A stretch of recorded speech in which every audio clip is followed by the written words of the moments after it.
Hello, welcome to Nirmala accountancy classes. मेरा नाम मिथिलेश सिंह है। आज हम लोग बात करेंगे रेक्टिफिकेशन ऑफ एरर्स का। हम देख रहे हैं कि इसमें दो शब्द हैं, एक एरर है, एरर्स है, दूसरा रेक्टिफिकेशन है। अब एक एक करके हम दोनों का मीनिंग समझें। एरर्स आम रूप से गलतियों को कहते हैं। एरर्स आम रूप से जो गलतियां हो जाती हैं उनको कहते हैं। लेकिन अकाउंटिंग में एरर्स का मतलब होता है, error means mistakes made by the account clerk unknowingly while recording transaction in books of accounts। Accounting में एरर्स उन गलतियों को कहा जाता है जो अकाउंट्स क्लर्क की ऐसी गलतियां जो अननोइंगली उससे हो जाती है। अननोइंगली मतलब अनभिज्ञता के चलते, नई जानकारी के चलते, जानबूझकर नहीं। अगर जानबूझकर वो करता है कोई गलती तो वो फ्रॉड हो जाता है। वो हमारे यहाँ रेक्टिफिकेशन ऑफ एरर्स के परिप्रेक्ष्य में नहीं है, उसकी बातें हम लोग नहीं करेंगे। तो गलतियाँ ऐसी होनी चाहिए जो अनजाने में हो गई और वो बुक्स ऑफ अकाउंट्स के लिखने के अंतर्गत। हम जानते हैं कि जो बुक कीपिंग का काम होता है वो एक क्लर्क करता है कि एक अकाउंट असिस्टेंट करता है, तो उससे जो गलतियां हो जाती हैं उसको हम लोग एरर करते हैं। अब हम लोग आगे बढ़ते हैं। Rectification, the process of correcting the errors in the books of account is called rectification of errors. Process of correcting the errors, जो गलतियां हो गई उनको सुधारने की जो प्रक्रिया है उसको हम रेक्टिफिकेशन ऑफ एरर्स कहते हैं अकाउंटिंग के अंतर्गत। आम रूप से रेक्टिफिकेशन का मतलब हम समझते ही हैं सुधारना किसी चीज़ को, लेकिन अकाउंटिंग में जो भी गलतियां होती हैं उनको सुधारने की एक प्रक्रिया है। ऐसा नहीं है कि गलतियां हो गई उनको काट करके फिर सही जो चीज़ है उसको लिख दिया गया। उसको सुधारने की एक ख़ास प्रक्रिया है, उसी के अंतर्गत हम उसको सुधारते हैं। एक बहुत इम्पोर्टेंट चीज़ मैं आपको बताना चाहता हूँ कि रेक्टिफिकेशन ऑफ एरर्स को सही ढंग से करने के लिए आपको जो जर्नल हम लोग पहले आप लोगों ने सीखा है उसकी समझ बहुत ही ज़रूरी है। वो जितनी अच्छी तरह से आपको समझ में आ रहा है उतनी ही अच्छी तरह आप एरर्स को रेक्टिफाई करेंगे। उसका महत्व यहाँ बहुत ज़्यादा है। ठीक है, ये तो हुई कि जर्नल की कितनी जानकारी होनी चाहिए। फिर हम लोग आगे बात करते हैं कि अब जो ये एरर्स होते हैं वो कितने तरह के, एरर्स भी कई तरह के होते हैं। एरर्स से कितने तरह के होते हैं, तो टाइप्स और क्लासिफिकेशन ऑफ एरर्स कभी कभी आपको ये लिखने के लिए आता भी है थियरी में क्वेश्चन। तो इनके भी 5 टाइप्स हैं जिनको आगे हम लोग बात कर रहे हैं ये एक एक करके। सबसे पहला है errors of principle. These errors arise when the fundamental principles of accounting are violated। ये तब गलतियाँ होती हैं जब अकाउंटिंग के फंडामेंटल प्रिंसिपल्स हैं उनका उल्लंघन होता है, उसका ज्ञान हमको नहीं होता है। जो अकाउंटिंग क्लर्क है, अकाउंट्स क्लर्क है, अकाउंट्स असिस्टेंट है, उसको सही ज्ञान नहीं है और अकाउंटिंग को इनिशियली लिखने में वो गलती करता है। अब एग्जाम्पल के लिए हम लोग देख लें, capital expenditure is treated as revenue expenditure और वाइस वर्सा। यदि कैपिटल एक्सपेंडिचर कोई हो रहा है, प्लांट एंड मशीनरी खरीदा जा रहा है, फर्नीचर खरीदा जा रहा है और उसको हम परचेज अकाउंट में लिख रहे हैं, तो कैपिटल एक्सपेंडिचर को अगर रेवेन्यू एक्सपेंडिचर की तरह ट्रीट किया जाता है या रेवेन्यू एक्सपेंडिचर को कैपिटल एक्सपेंडिचर के लिए ट्रीट किया जाता है तो इस तरह की गलतियाँ होती हैं। For instance, addition to building is treated as repair to building और repair to plant is treated as addition to plant. हम किसी बिल्डिंग में एडिशन कर रहे हैं, एडिशन मतलब कर रहे हैं मतलब अब एक बिल्डिंग है उसमें एक रूम और ऐड कर रहे हैं, तो ऐसा हम लोग नहीं कर सकते हैं कि इसको हम लोग रिपेयर टू बिल्डिंग में बुक कर दें। एक रिपेयर बिल्डिंग रिपेयर अकाउंट में इसको हम लोग बुक कर दें या लिख दें, इसको हमको बिल्डिंग अकाउंट में लिखना पड़ेगा, क्योंकि ये कैपिटल आइटम है, इसका ट्रीटमेंट भी कैपिटल आइटम की तरह होना चाहिए, रेवेन्यू आइटम की तरह नहीं होना चाहिए। उसी तरह अगर प्लांट का रिपेयरिंग होता है, repair to plant is treated as addition to plant, repair होता है और उसमें कुछ छोटे मोटे इक्विपमेंट लगते हैं, तो ऐसी स्थिति में इसको एडिशन टू प्लांट हम नहीं कर सकते हैं। ये डेली मेंटेनेंस का एक भाग है, repair and maintenance plant and machinery का, और इसको हमको रेवेन्यू आइटम की तरह ट्रीट करना होगा। तो ये गलतियां हो जाती हैं। अब नेक्स्ट हम लोग देखते हैं, अन्य भी इसके अनेक और उदाहरण हैं। Revenue expenditure treated as personal account, कभी कभी रेवेन्यू एक्सपेंडिचर को हम लोग पर्सनल अकाउंट में लिख देते हैं। जैसे for instance rent paid is debited to landlord personal account, rent हमने पे किया, तो रेंट हमने पे किया तो हमको क्या लिखना चाहिए था, rent account debit to cash account, लेकिन हमने गलती से क्या लिख दिया, landlord account debit to cash account. तो ये रेवेन्यू एक्सपेंडिचर को यदि हम पर्सनल अकाउंट की तरह ट्रीट करेंगे तो ये इस तरह की एरर ऑफ प्रिंसिपल की गलती होगी। रेवेन्यू और capital expenditure is treated as personal expenditure of the owner and vice versa, चाहे रेवेन्यू एक्सपेंडिचर हो चाहे कैपिटल एक्सपेंडिचर हो, अगर उसको यदि हम ऑनर के पर्सनल एक्सपेंडिचर के रूप में यूज करें, या ऑनर्स का रेवेन्यू या कैपिटल एक्सपेंडिचर हो और उसको हम बिजनेस के कैपिटल या रेवेन्यू एक्सपेंडिचर के रूप में हम अगर लिखते हैं तो इस तरह की गलतियां हो सकती हैं। For instance travel expenses for a business trip is treated as drawing, or for pleasure trip is treated as traveling expenses. Traveling expenses of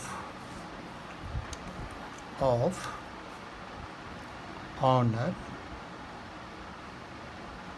for business trip is treated as drawing.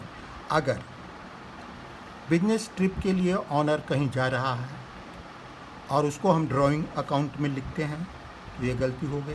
क्यों गलती हो गई? ये उसका personal खर्च नहीं है, वो बिजनेस के लिए जा रहा है। उसी तरह अगर ऑनर प्लेजर ट्रिप के लिए जा रहा है, अपनी खुशी के लिए जा रहा है, कहीं घूमने जा रहा है अपनी फैमिली के साथ, तो उसको हम लोग बिजनेस एक्सपेंसेस के रूप में, ट्रैवलिंग एक्सपेंसेस के रूप में नहीं रिकॉर्ड कर सकते हैं, उसको हमको ड्राइंग अकाउंट के रूप में ही डालना होगा। तो ये गलतियां होती हैं। The outstanding expenses and prepaid expenses are not adjusted in the books of accounts while preparing the financial statement final accounts.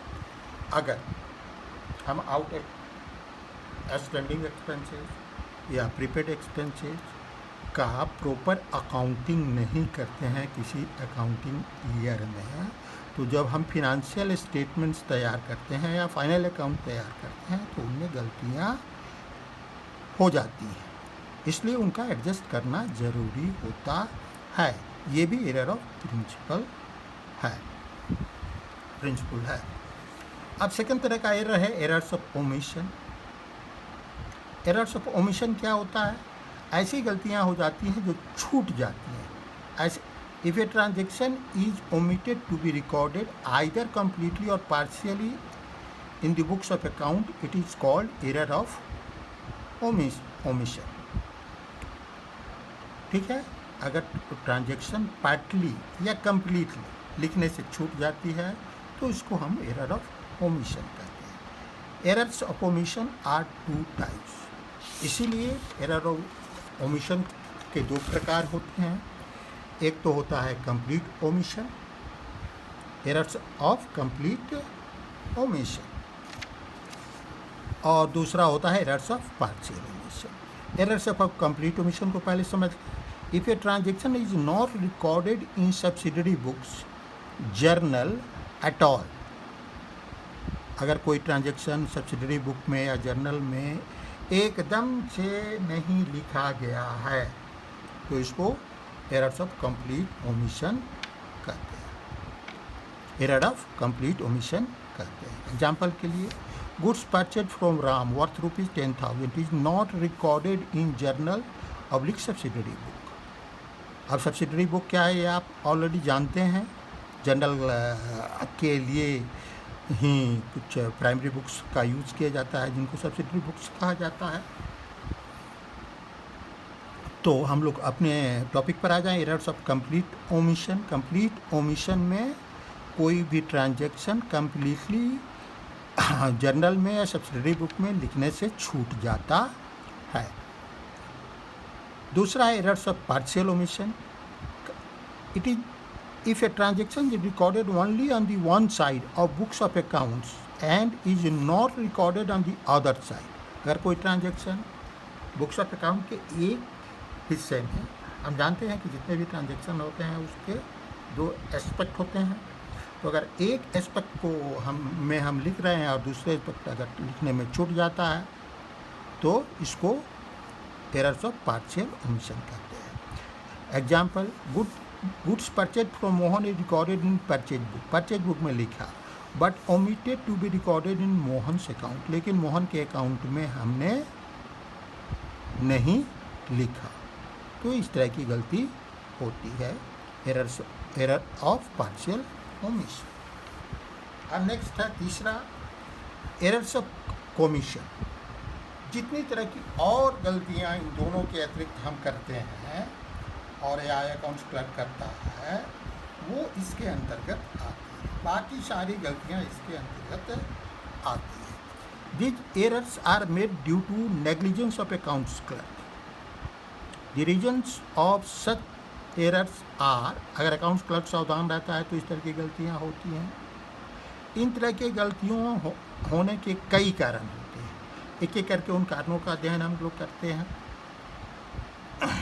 Incorrect recording of a transaction, अगर किसी ट्रांजेक्शन को गलत लिख दिया जाता है। Credit sales of ₹8,151 to Ram is recorded as ₹1,851। ठीक है, इसमें क्या हो गया, इसमें 8,151 के बदले में रिकॉर्डेड हो गया 1,851। इस तरह के एरर को ट्रांसपोजिशन क्या कहते हैं, ट्रांसपोजिशन ऑफ फिगर कहते हैं। मतलब यहाँ क्या हो गया है, 8 की जगह पर 1 आ गया है और 1 की जगह पर 8 आ गया है, तो फिगर्स एक दूसरे से ट्रांसपोज हो गए, तो इसको ट्रांसपोजिशन ऑफ फिगर भी कहते हैं। तो इस तरह की गलतियाँ अगर होती है तो इसको हम लोग इनकरेक्ट रिकॉर्डिंग ऑफ ट्रांजैक्शन के अंतर्गत रखते हैं। दूसरा हो सकता है, goods sold to Mohan ₹10,000 is recorded as ₹1,000। अगर 10,000 का सेल हुआ है और 1,000 रिकॉर्डेड हो रहा है तो इसको हम लोग क्या कहेंगे, एरर्स ऑफ कमीशन। हम लोग नेक्स्ट देखते हैं,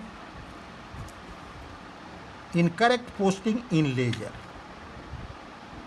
इनिशियल बुक्स में तो हम लोगों ने सही किया है, लेकिन लेजर में हम गलत पोस्टिंग कर रहे हैं। एग्जाम्पल के लिए, sales account is credited with ₹1,000, sales account 1,000 से क्रेडिट हुआ इंस्टीड ऑफ 10,000, लेकिन 10,000 से उसको क्रेडिट होना चाहिए, तो इस तरह की गलती होती है। Cash received from Isa is credited to Musa with the correct amount, cash Isa से रिसीव होता है लेकिन मूसा के अकाउंट में क्रेडिट होता है, लेकिन अमाउंट सही रहता है, लेकिन फिर भी ये गलती हुई। उसके बाद नेक्स्ट है इनकरेक्ट पार्शियल एरर। जो एरर होता है इनकरेक्ट होता है और पार्शियल होता है। Goods purchased from Ram worth rupees 1750 is correctly recorded in the purchase book. ठीक है, but posted there from to Ram's account with rupees 1570. यहाँ भी ट्रांसपोजिशन होगा और it debited to Ram's account rupees 1750. It is, ये दोनों में से अगर कुछ भी होता है, या तो राम के अकाउंट में 1570 लिखा जाए या राम के अकाउंट में क्रेडिट होने के बदले में डेबिट हो जाए, तो ये इस तरह की गलती होती है, इनकरेक्ट पार्शियल एरर। नेक्स्ट है इनकरेक्ट टोटलिंग और बैलेंसिंग एरर। अगर टोटलिंग या बैलेंसिंग गलत होता है तो एरर ऑफ कमीशन होता है। That is while totalling purchase book rupees 11,000 is written instead of rupees 10,000। 10,000 के बदले में टोटलिंग में 11,000 लिख दिया गया। It is called over casting of purchase book by rupees 1,000। इस तरह की गलती को क्या कहते हैं? Over casting of that book or that account, overcasting error. Or similarly, while totaling sales book rupees 10,000 is recorded instead of 11,000. Sales book rupees 10,000, अगर 10,000 को के बदले में 11,000 लिख दिया जाता है तो क्या होगा? तब it is called undercasting of sales book by rupees 1,000। ये भी एक टोटलिंग की गलती हुई, लेकिन इसको कहेंगे it is error of undercasting, मतलब कम गणना की गई, कम टोटल किया गया। और इसी तरह रेक्टिफिकेशन में उसका हम ट्रीटमेंट करेंगे। नेक्स्ट है इनकरेक्ट कैरी फॉरवर्ड। कभी कभी हम लोग एक पेज से दूसरे पेज में जब फिगर को ये ब्रॉड फॉरवर्ड करते हैं तो या कैरी फॉरवर्ड करते हैं तो गलतियां हो जाती हैं।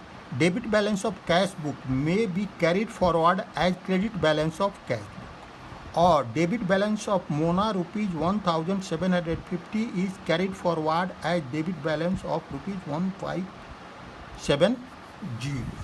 ये दोनों तरह की गलतियाँ हो सकती हैं।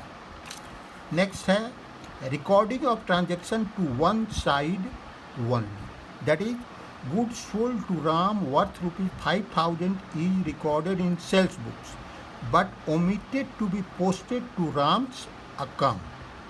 सेल्स बुक को तो लिखा हुआ लेकिन राम्स के बुक में नहीं लिखा गया। और cash received from Sohan is recorded in cash book but omitted to be posted to Sohan's account. तो ये क्या है? Recording of transaction to one side one. अब नेक्स्ट टाइप है कंपनसेटरी एरर। ऐसे एरर जो एक दूसरे को कॉम्पनसेट कर देते हैं, नलीफाई कर देते हैं। If the effect of one error is neutralised by the effect of another error it is called compensatory error. इस तरह की गलतियों को हम लोग क्या कहते हैं? Compensatory error. For example, purchase book is undercast by rupees 100 and sales book is also undercast by rupees 100.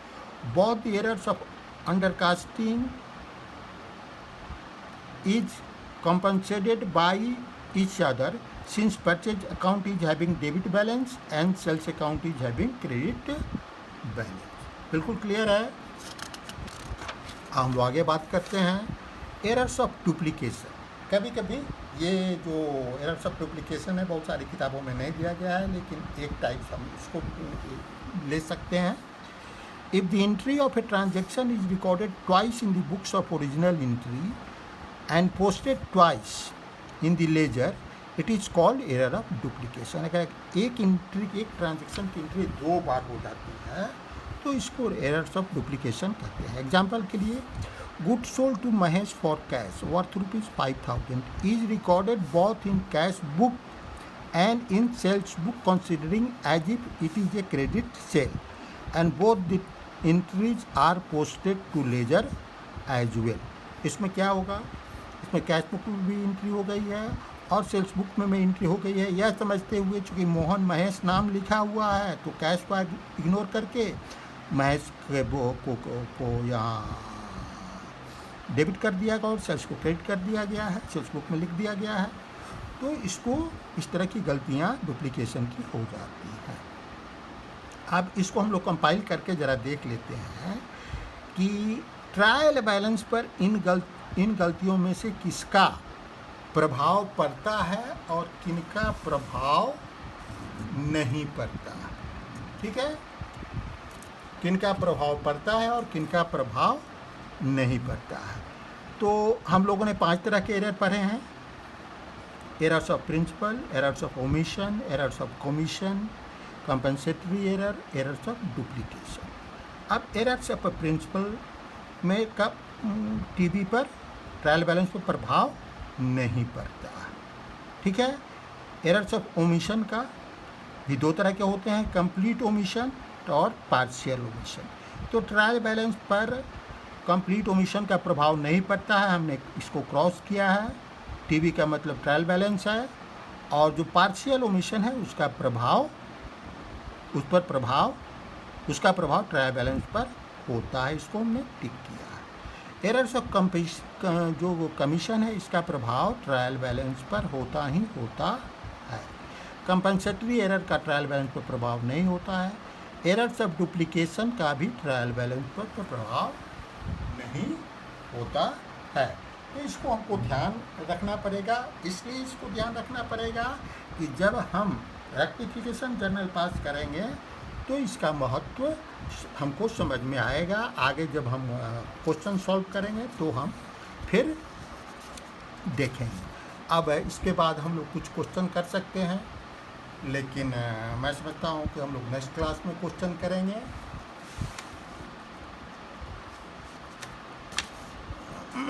ये वाला पेज भी अच्छी तरह आपने देख लिया होगा क्रेडिट बैलेंस तक।